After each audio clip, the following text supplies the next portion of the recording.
Well, hello everybody. Uh, Welcome back to the channel. My dog has no idea who I'm talking to, and that makes this really cute because she's staring off into space. Yeah, not you, baby. So yeah, been a while since the last video, and even then, that last video was kind of just a montage. Um, One thing I do want to say right off the bat, I have a couple mouth ulcers, so I'm gonna be kind of a little bit lispy, a little bit slurry with my words. Some things might word together or might run together, and I might talk a little bit funny, so I just have to excuse that. But I figured now would be a good time to go ahead and talk about how things have been going. So obviously first year is finished, so I am past the academic portion of this program, which is a huge benefit. I have a lot more free time now. I feel like I have breathing room in my life again, and I feel like I've kind of achieved a level of balance I haven't had since probably undergrad.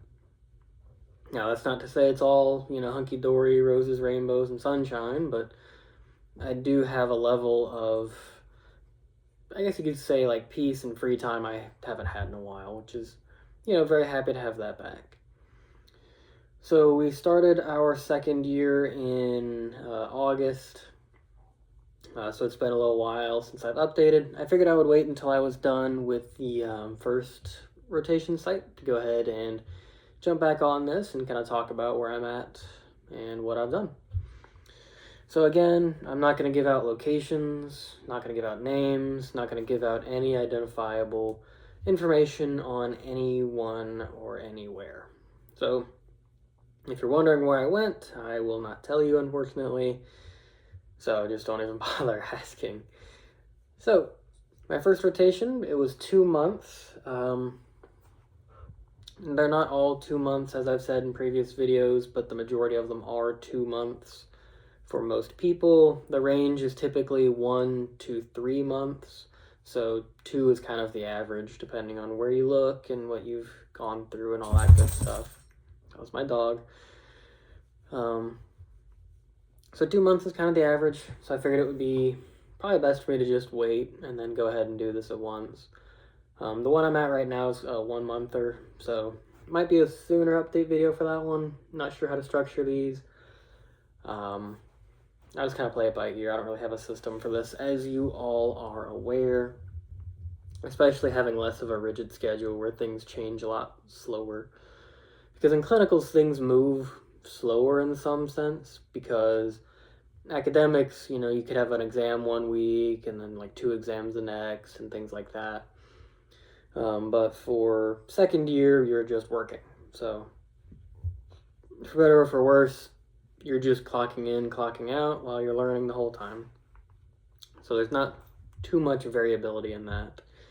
Now there is case variability, hour variability, and things like that. But anyway, I'm a little bit rambly right now. So what was my first site like? Well, from who I've talked to, my classmates, my mentor, and all them, I had a fairly atypical first couple months in the sense that I had more autonomy than most other people did. And there are pros and cons to that. Pros to that being learning autonomy. You can't really teach it. It's not something you can learn in a book, and it's not something that happens overnight. So it is good to get that experience. Cons are that, being that I was so new, I felt like I was walking on eggshells trying to avoid making mistakes, because if you have a bunch of autonomy, the mistakes feel more costly because there's less people to back you up in that sense. So again, pros and cons to that. I'll probably leave it at that in terms of autonomy. I wasn't a huge fan of the amount of autonomy, just because I felt like I wasn't ready for it yet. I feel like the site that I had would have been better if it was in my last, like at least the second half of the second year, but getting it as a very first site was fairly jarring for me personally. I know some people who would have really thrived in that environment. It just wasn't for me. To each their own, right? Everybody's going to have an environment that they like, and that just, didn't fit my fancy. But at the end of the day, it was still a good experience. So what did I learn? Well, in a sense, I didn't learn much because again, it's more focused on actually doing the work and putting in the hours. So it was a lot more hands-on learning. So I got to see really cool cases. I'll just run through some that come to the top of my head. I didn't get to do much trauma. I did take one weekend call, which was pretty cool because that's all the stuff that has to go that day. It can't be scheduled, so all of the like more emergent cases were going on. So I got to see some of those. Did see some sad stuff, but you work in a hospital for any length of time, you are going to see sad things. An example would be a GI bleed that did not get, they couldn't figure out the side of the bleeding. That one was pretty sad to see. Had a crash C-section, which was needed to be intubated. Happy I got to participate in that, but of course, happiness in terms of education as it pertains to hospitals is a double-edged sword. And what I mean by that is if I say, oh, it was a cool case, you know, it might have been a rare case, it doesn't happen often, but the person who had to get the procedure done obviously doesn't think it's cool that they're having to crash on a C-section or they're having to have some big cardiac case. So going forward, if I end up saying, oh, that was such a cool case, try to understand the context and what I mean by that. I don't mean, oh, I'm so happy this person had to go through that.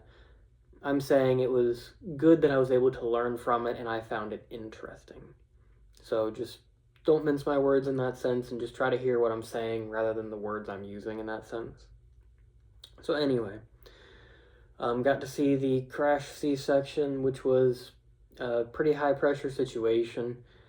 It was cool to see how that flows, how that works. The pacing was intense in that the moment the patient was asleep, it was go time for securing the airway as well as for the surgeon to get the baby out.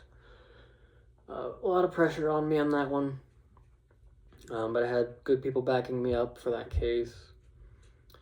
Did a couple carotid endarterectomies. Those were pretty cool because literally you can look into, if you walk around the drapes, you can look in and see the inside of somebody's carotid artery, which obviously you're not going to see an average day.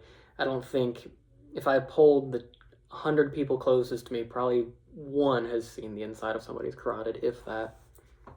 So pretty cool to get to see that. I did 2 of those.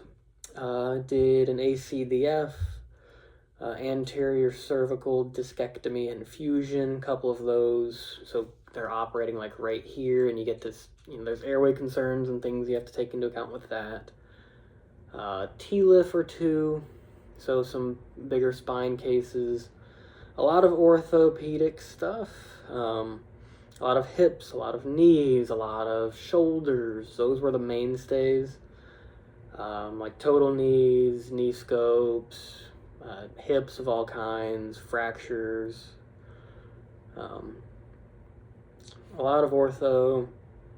Got to do a good bit of a few spinals, so that was pretty cool. Some days were more spinal intensive than others.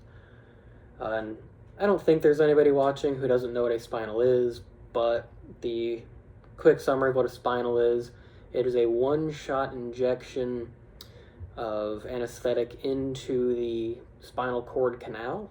It's called the intrathecal space. So everybody's kind of heard of what an epidural is. It's a little bit deeper than an epidural, and it actually coats the spinal cord in local anesthetic. So any signal that wants to go from bottom to top gets stopped at that level. And it is reversible, it wears off over time. So some days did more spinals than others. The surgeon there, one of the surgeons there, really liked spinals for his knees, so we would do them for him, obviously. A fair bit of regional anesthetic. They would pair with additional sources of anesthesia. So for like a knee, we would do, depending on the surgeon, a spinal and an adductor canal. So I got to do a few of those. I typically did the ones that were post-op because the patient is still somewhat anesthetized, so there's less pressure on me on an awake patient. If I have to say I don't know what to do here, the patient doesn't have to hear me say that. Let's see, did a couple interscalings. Most of those were done on an awake patient as well. I did them on, again, patients post-op. Really cool to get to see those. There are concerns with any regional anesthetic, but those ones were a little bit more tense for me personally, just because of the pneumothorax risk, as well as the risk of like Horner syndrome and phrenic nerve blocks, accidental phrenic nerve blocks. So those were pretty cool to get to do and see. Again, ortho was the mainstay day in, day out. There was the classic stuff like lap appies or robotic gallbladders. Some OB was sprinkled in there. Every so often they would have a day of pediatrics. Not the whole hospital, but they would have like one room, and it would typically be one of their ENT surgeons would come in and do like BMTs and T&As. So those were pretty cool. I tried to get into those when possible. I was a little bit less hands-on those days, so it was mainly observational for me. But I did get to help out here and there, depended on what preceptor was in that room and, I hate to say like the vibe of the room, but, if it was a tense atmosphere, I wouldn't really ask to do much. But it was good to get to see those. Pretty interesting. Couple TEs, a little bit of GI, ERCPs. Did one ERCP actually. Got to hang out in 2 ablations, which were pretty cool. Watching them trace the catheter up and all the monitors they have running for those was really cool. What other cool cases have I done specifically? I mean, a lot of them just had variations on the standard stuff. Carotids were cool. Pacemaker placement. So after one of the ablations, they put in a pacemaker. That was kind of cool. Yeah, I mean, carotids and then the spine surgeries were probably the coolest things for me to get to see. So what was my role in these? Effectively, it was a lot like second year, it was a lot like first year, but the latter parts of first year, where they expect more from you. It's more of you're taking lead, you're trying to form a plan, you're trying to execute that plan, and, they might chip in a few things here or there, but they're trying to let you run the show. Where if you have an idea and they like your plan, they'll let you go and see how it goes. Some preceptors will let you do it, even if they're unsure about it. Other preceptors will just say, hey, here's what I want to do. You're doing that too. And you just kind of roll with it. Different people have different comfort levels. Some people might be newer to this and they just, they want to do it their way because it's what they know. Some people may have been doing this for decades, so they know what happens if you give 5 milligrams per kilogram of ketamine. And it's like, well, here's how you fix it. So it's just going to depend on the provider for that. So I can't really coach you through that part of it. Spoiler alert, do not give 5 milligrams per kilogram of ketamine. It's not good. I did not do that. I want to make that very clear. I did not do that. I was just coming up with something, okay? But it was pretty cool to get to see how things run there compared to the other hospitals I've been at. Yeah, it's just another little step up, basically. I feel like my first year did prepare me for it. But again, I had a lot more autonomy than other people I've talked to. So in that sense, I wasn't fully prepared for that, but I was kind of eased into it by some of the staff at this hospital, which did kind of ease my entry into that whole situation. But yeah, the simplest way to go about second year is clock in each day pretending like you're the one running the show. Obviously, you are not the one running the show, but if you go in with that mentality, it's going to be harder for them to criticize you because you're already in there and willing to do every single step. If you're willing to, put monitors on, you're willing to push the drugs yourself, or pre-oxygenate, push the drugs, secure the airway, secure lines, put in antibiotics, get on the bear hugger. If you already have it in your head that you are doing every single one of those steps, you're going to have a much easier time. It was not as stark of a transition as I was expecting it to be. But again, that's going to depend on clinical site. At a normal clinical site, it would have been a very easy transition for me. Again, this is just based off of who I've talked to and what I've heard from other students as well. Because I can only speak about what I have done. Yeah. That's kind of the update on that. I have a lot of hours now. I'm at about 850 clinical hours. We need 2,000 to graduate. You can do the math on that yourself. Some of you are probably wondering about how much are we working. Again, very site dependent. For me, the average was somewhere in the range of 40 to 50 hours per week, and that was typically 5 days a week. I would say the average for me was about 47 hours per week, all in. Now, that's not necessarily in OR time because we do get there early to set up cases and things like that, but that's the amount of time I had clocked in. So yeah, the average was probably about 47 or so hours, which, it's going to depend on site and a bunch of other different factors. That's just my experience. What other questions might you guys have? Free time. So when you are in first year, you're in classes, we'll call it 3 hours per day. I don't know. And after those 3 hours, you can do whatever you want. But odds are you're going to spend the majority of that time afterwards studying because there is so much you have to do. Whereas at this portion of the second year, we don't really have much else going on. So we can just have fun now. It's at that stage where once we're clocked out, we can go back to having a life. We're not expected to go out and do a bunch of different things after we're clocked out. Once we're clocked out, we're basically done. Now that is going to change when it gets closer to board studying time. Everybody's going to probably start doing that at a different time frame. But once we start studying for boards, that's when it's going to kind of crank back up a little bit. And it'll be like, go to work for, we'll call it 9 hours, come back, and then start studying. Not at that point yet, so I'm kind of just enjoying this little lull that we have, which has been pretty nice. When do we take boards? I'm pretty sure we're taking them in June is the date that pops into my head. I'm probably going to start studying in the January to February time frame. I don't want to start studying too far out because I feel like if I started studying now, I would forget half of it by the time March rolls around.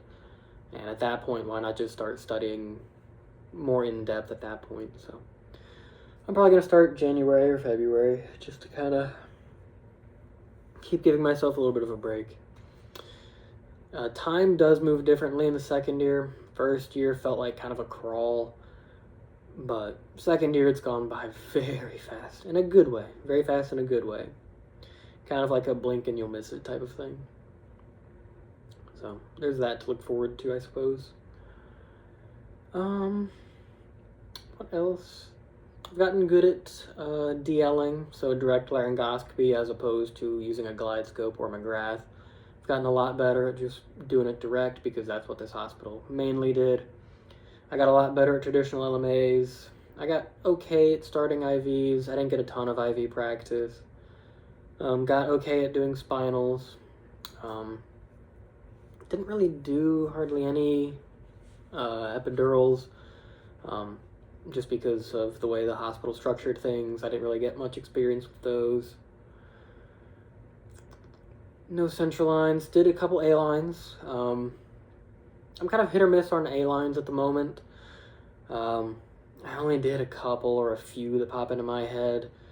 One of them we needed to use ultrasound to get because his pulse was so difficult to palpate, and even then I kind of struggled on it, but I did end up getting it towards the end, which I was very happy about. What other physical skills? No central lines. A couple people came with central lines, but I didn't place any. I might do that next week, but what else? That's all I could think of off the top of my head. So yeah, that's a summary of my first clinical site. The site I'm at now, I'll probably give more of a detailed update at the end of this month again. Once I'm transitioning into my third site, I'll kind of go through and summarize stuff. This site does have a lot more cool stuff that they're doing.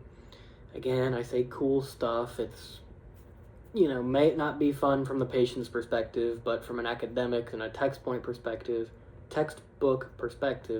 it is cool to see it. Because they don't happen super often. A little spoiler, I may be able to do a craniotomy tomorrow.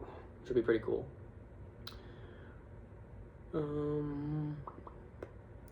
Yeah. That's all I can think of, in all honesty. So, some underclassmen, aka first year students, I asked them if they had any questions they wanted me to kind of run through. And I got a few of them, so let's see. Let me just run through these real quick. Hardest class for me was pharmacology. I don't do good in just memorizing stuff for the sake of memorizing, and I feel like that's how that class was structured. I feel like most people give one or two answers. They say it's either pharmacology or anesthesia physiology. If you're good at memorizing, anesthesia physiology is going to be your hard one. If you are great at memorizing, if you're good at memorizing, pharmacology will be easy. If you're bad at memorizing, pharm will be your hard one. If you're very good at applying a system and learning how and why things work, anesthesia physiology is not going to be too bad for you, from my perspective. So yeah, my hardest class was pharm, and it's not even close. Pharm was the one that I looked forward to the least, because to me it just felt like pure memorization, and I struggled to be able to apply it, because I am very good at applying stuff and not good at memorizing stuff. If you tell me your name, I'm probably going to forget it within 20 minutes. But that being said, I can understand how something works having only seen it a couple times, because my brain can just figure out a way to make it work. I can't really explain it, it's just how it does.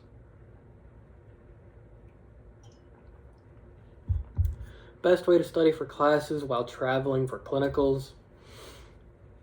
I'm going to take this as first year clinicals, because second year clinicals you'll have a better understanding by then, and I'm not studying right now. So for us in NSU Jacksonville, there's 2 sites we have that you do have to drive to. I'm not going to name them.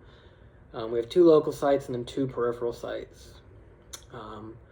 Both of the peripheral sites provide housing for students, so you don't have to worry about finding housing there. But you do have to drive there every week. So the way they did it for us, at least, was you would have 2 days back to back, so Tuesday, Wednesday. So you would drive down probably Monday night, work Tuesday, work Wednesday, and then drive home Wednesday afternoon or evening. So that time is kind of already blocked off for you, where it's inflexible. You can't request anything else. You can't move it around at all. So to study for it, you can't study while you're in the hospital, obviously. But you can talk to preceptors about stuff. So what I did is I always, unless I had an exam, I treated the drive like it was just time for me to relax. I would download a podcast, like the Joe Rogan podcast or something like that, and just listen to that on the drive, and just kind of use that as some time to decompress. Because it was just me in the open road at 8 o'clock at night. Not many other people were out there, and I could just kind of decompress a little bit. Now, if I did have an exam coming up, I would listen to lectures for that class. So if there was an I&M lecture coming up, I would put on the lectures at 1.5 times speed, and just kind of try to passively take in the information, think about it, and kind of start to digest it a little bit. It's going to be hard to study after clinicals.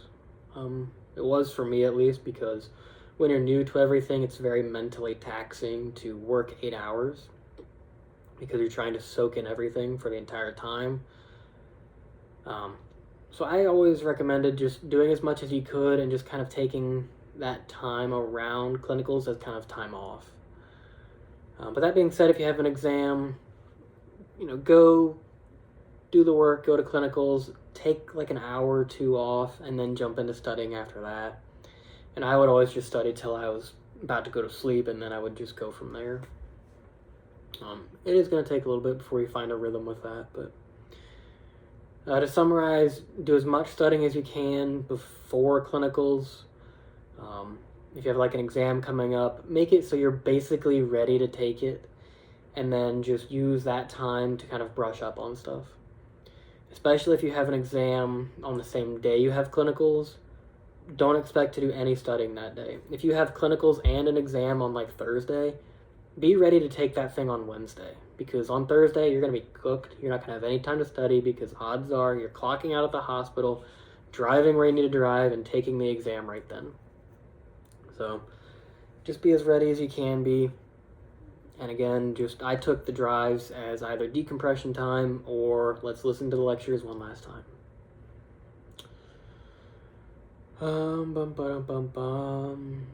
Managing difficult personalities in the OR, how do you do it?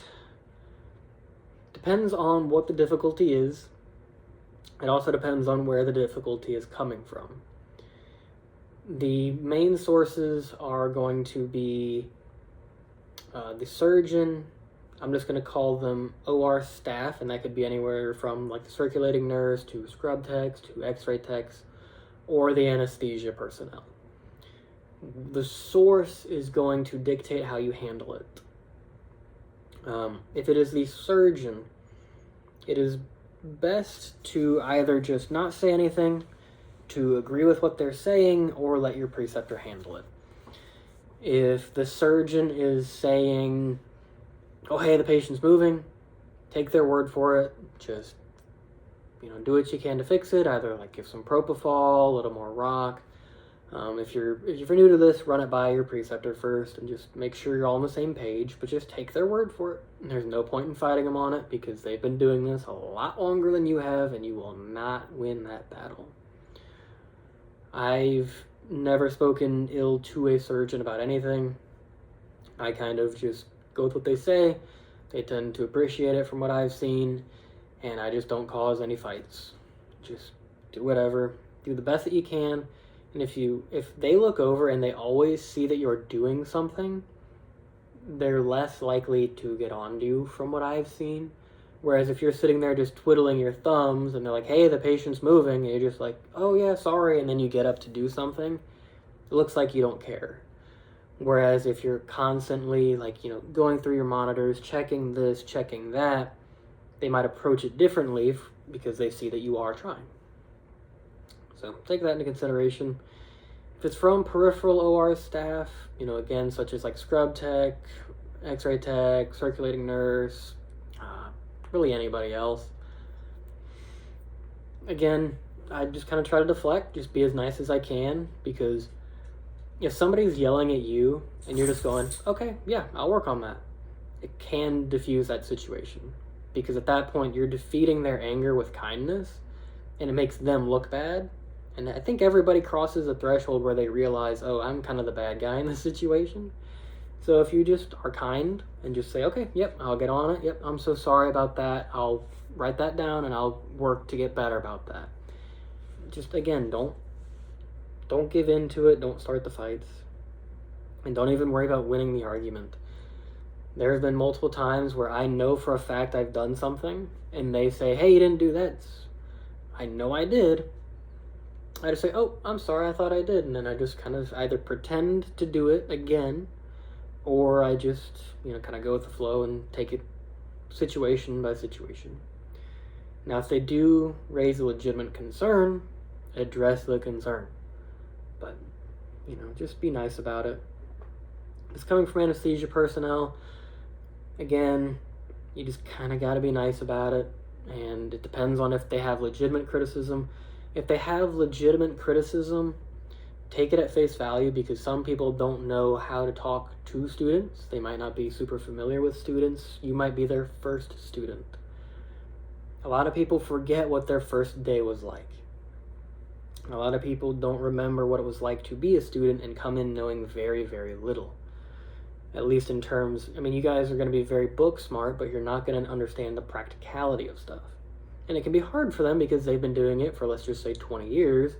So to them, it's obvious you do this, but it's your first time in the OR, so you don't know it.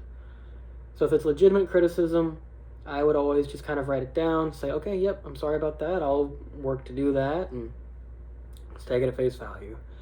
From my experience, if they see that you are trying, you are working, you're putting in good faith effort, they're much less likely to get upset with you than if you deflect and go, I didn't do that, or oh no, you're wrong. Don't even go there. Just take it for what it is. And you are going to be in those situations where you're doing something that you were taught and they say, what the hell are you doing? Why would you do it like that? Just say, oh, okay, how can you show me how you would like it done? And then they'll typically show you, and just write it down and go from there. I was told by a preceptor I was DLing wrong. And then they showed me their technique. It was something I have never seen before, tried to look up and never saw an example of. I just went with it. Why not, right? There have been a few times where somebody has shown me a skill that I've already learned.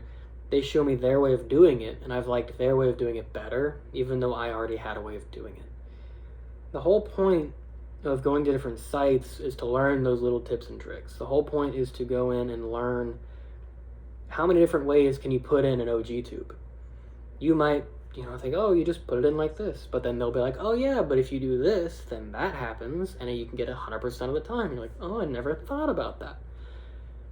So that's the whole point, is to see the regional variances and things like that, to get a lot of experience with a bunch of equipment, but it's also to pick up on those little tips and tricks.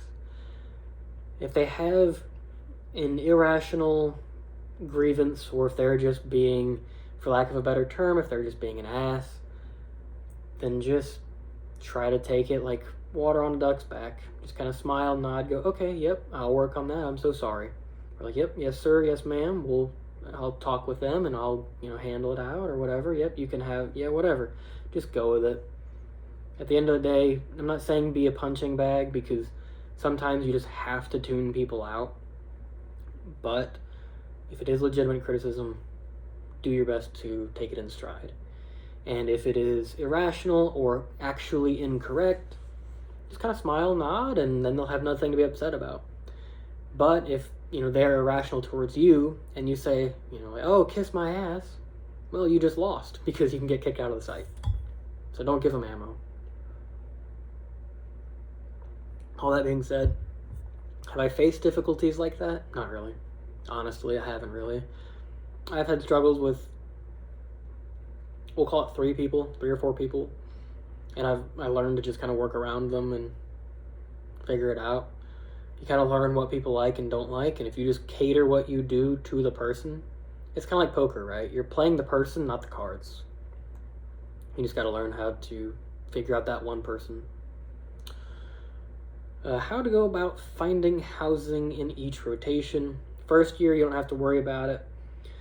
Second year, Airbnb, Furnished Finder, and word of mouth are going to be your 3 best friends. Some hotels, or there are like extended stay hotels where they'll advertise like a weekly rate. You can do those as well. Those are going to be your best ways of going about it. That's going to be dictated by budget and who or what you're traveling with. For instance, I'm traveling with a fair bit of equipment, as well as my wife and our dogs. So with that in mind, that kind of limits where I can stay. So start hunting early. You'll find out where you're going, I want to say we found out in June. So just the moment you hear where you're going, go ahead and start looking. Make sure they have refundable deposits and things like that. So that way, if you do end up changing or something happens to a site, you can get your money back. So Furnished Finder, Airbnb, Verbo, those are going to be your best friends. Find furnished. Don't try to bring your own. That's just a nightmare. I drive a truck, so it makes my life easy because I can just pile stuff into the bed. So, and let's see, how to integrate into a new place OR-wise. Best example I can think of for this is when you first start driving, you learn the car. You know your car or whatever car you're driving, you learn it inside and out. You know, okay, the blinker's here, you know, this is where the shifter is, here's where the key goes, all that sort of stuff, right? But then after you've driven a little bit, you've kind of ventured out into other people's cars, you kind of learn that all cars have the same stuff in them. You just gotta know about where to look and you can figure it out. ORs are the same way. Every OR has about the same stuff in it. The stuff might look different and be in a different spot, but it is there. All of them are going to have an anesthesia machine. All of them are going to have a table, like an OR table. All are going to have a drug cart. So you know what has to be there. Now you got to just figure out where it is for that site. That's the main way to orient yourself to the equipment, is to just know what you're looking for and about what it looks like. So that's for the equipment. As for getting used to a new site, the more you do it, the easier it gets, obviously. But with that being said, be nice to everybody. Go in, try to have a smile on your face, be professional, be kind, be courteous, be willing to help people. Even if you just be walking in the hallway and someone could say, hey, could you help me with this? You're like, oh yeah, I can help you real quick, and just try to be helpful. Because at the end of the day, you don't know who that person is. It could be the CEO of the hospital. I haven't had that happen, but it can happen. Just be nice to everybody. And again, I think in my first day of clinicals video, I talked about how to figure out where stuff is. I always would relate stuff to the OR boards. I know how to get everywhere in a hospital from the OR board, but sometimes it's hard to know how to go from like the locker room to PACU because it's a different path. But as long as you know one path, that's all you need. Might not be the fastest, but find that one path. So how to integrate into a new OR, in a new place OR-wise, probably watch that video again. I go pretty in-depth into that.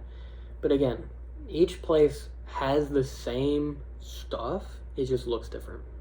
They're all going to have LMAs. They're all going to have tubes. They're all going to have stylets. They're all going to have syringes. They're all going to have a drug cart. They're all going to have temp probes. On your first day, you're not expected to know where everything is. That's the beauty of it. Just take note when you do get there of where stuff is. Yeah, layouts are going to be different. But time management when having an out-of-city rotation kind of relates back to how to study. But again, do as much as you can before you go, especially for an out-of-city or an out-of-town one. Do as much as you can, so that way if you end up being stuck in an OR for 12 hours and you are absolutely cooked, you don't have to worry about studying. You can just go home or go to whatever, place the school has for you and just crash. It's the easiest way to do it. Just go ahead and do it as soon as you can. There were times where I had exams while at different away sites. Those were hard. But again, I'd already studied, so I knew that I was ready no matter when the exam came. They could have said, hey, we're doing this a day early, and I'd have been ready. Now, if you have an exam when you get back, it's kind of harder to time those. I always aim to do as little studying as possible on the out-of-towns. I would take a couple days before I would leave and really just go as hard as I could on those couple days. And I would just make sure that I was ready. So that way, when I was at the out-of-town site, all I had to do was review at that point. Because if you're at the point where you're just reviewing, you're already looking over the material, or you have already looked over the material and you're just brushing up on it. That was the best way I found to handle it. Easier said than done. Everybody did it differently. That's just how I did it. It's kind of hard to say how to handle that and time manage it because everybody's different. different study patterns. People are good at different classes. The other thing most people, or I didn't think about, was you have to figure out where to eat. If you're going out of town, you don't have your kitchen. You don't have all that stuff in your freezer. So what I did was, if I was doing like a Thursday, Friday situation, Wednesday night on my drive in, I would stop by at Publix and grab some freezer meals. And I would just eat those. Because you're going to be at the hospital for lunch, and then you're going to be at the house or apartment for dinner. So I always just went by Publix and grabbed what I needed, so that way I had lunch covered and dinner covered. That way it was never a concern. I could always just drive straight back. But some people want to reward themselves, like, oh, I'll just swing by Arby's on my way out, or, Wendy's. In which case, yeah, that's fine. Go ahead and do that. But it's just something you have to consider. You also want to go ahead and just bring all of your study supplies that you think you're going to need, because again, you might be an hour away from all of your laptop and you don't even realize it. So that's the main thing. In case you're wondering, I'm just petting my dog. She's so cute. Oh, don't run from me.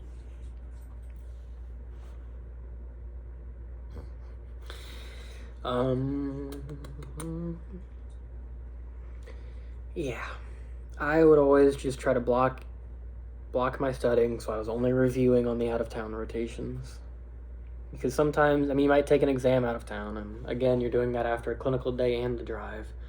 There's no way around it, because everybody goes to clinicals at a different time, or a different day, so somebody's going to be screwed by the exam schedule no matter how you slice it. So it's going to be you at least once, so just do what you can ahead of time. And be courteous if you know those around you are getting screwed. Because that'll be you one day, or could be at least. So that's all I can think of to talk about. If you have any questions, feel free to let me know. I'll be sure to answer them. Just leave them in the comments down below, or if you know me personally or have my email or whatever that I have not given out, just shoot me a text, email me, leave a comment, and I'll get back to it and make sure I talk about it in my next video. So with that, I'll go ahead and wrap this video up here. It's gone on long enough, so take care. Have a good one. I wish you nothing but the best. And if you're still sticking it out watching me, thank you so much. All right, bye.